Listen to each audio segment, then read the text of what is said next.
Hey guys, so I'm going to show you how to figure out your grip size. If you only can look in the inner part of your sleeve and you don't have like an actual grip. So as an example, like you don't have like a free one out there that you can just use and look at. So uh, so here's a chart of basically all the grip sizes. So when you look into, and it's the same. So the numbering convention for turbo and Vise is the same thing. So when you look into the inner grip, you'll see random numbers 19, 39, whatever.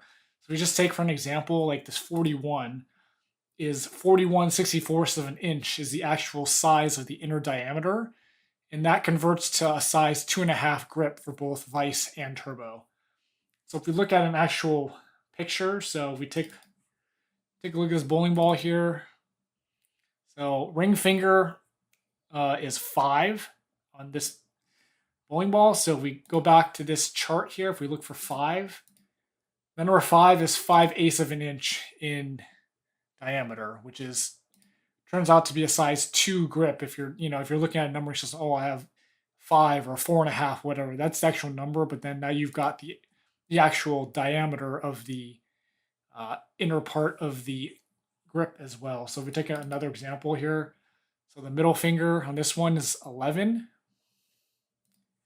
If we go back here, size 11 is 11/16 of an inch. So basically, all the inner numbers are basically just the first part of the fraction of the inch. So that's the numbering system that they both use to identify what size your actual grip is. So take a look at another example here. This middle finger is a 43.